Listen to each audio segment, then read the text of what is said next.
Hello and welcome back to the channel. Today we've got a quick and short video covering some of the recent changes to happen to one of my favorite applications, Anchor Protocol. So as always, let's get straight to it. Now, what has changed? Well, Anchor has finally gone cross-chain and is now not only on the Terra network, but also on the Avalanche network. So how do we access it?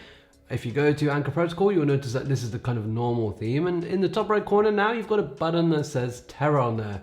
If you click this button, you'll be able to see that you can swap chains. And now you can go to the Avalanche chain, and just like that, wow, we're on the Avalanche chain. Now I've already connected with my wallet, but if I click disconnect and try and connect again, it'll give you the option to connect with your MetaMask wallet, and you can do so just like that. I've connected mine already, and you've kind of got all the same features as before really, but you've got this nice red theme that we've got at the moment. Again, you've got the earn and borrow section as before.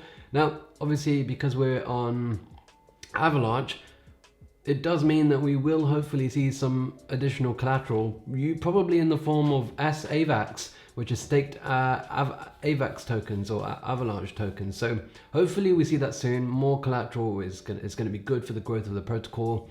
And of course, you've got the earn section as before. Now, this does work slightly different to how it works on Terra. You see, on Terra, you can just kind of deposit and your UST is ready. Well, you see, on Avalanche, what we're doing is we're actually taking that UST and we're kind of bridging it back to the Terra network. And so you can't use normal UST. Instead, you have to use Wormhole UST, and you can get that by kind of bridging using Wormhole itself. And there's a video on my channel if you want to check that out. If you go to the documents here, you'll be able to see, read kind of how it works essentially.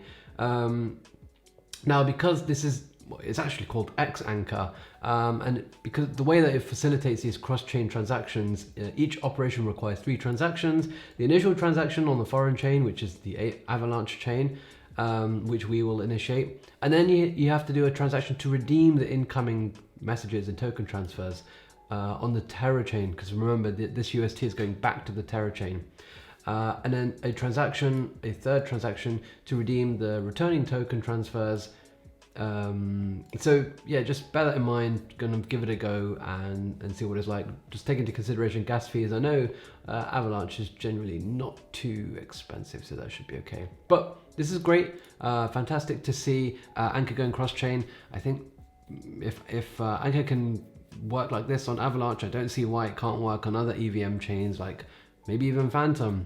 Maybe we'll get one on Harmony, maybe we'll get one on Solana. You know, it's just a matter of time really, I think, especially if this works well. So we'll see how it goes, but it's great to see that Anchor's going cross-chain. So that's what I wanted to show you. In the next video, hopefully I'm going to show you some of the other updates that have come to Anchor, because there's been quite a few, especially with the ANC token as well. So as always, smash the like button, subscribe to the channel, and I'll be back with another video soon.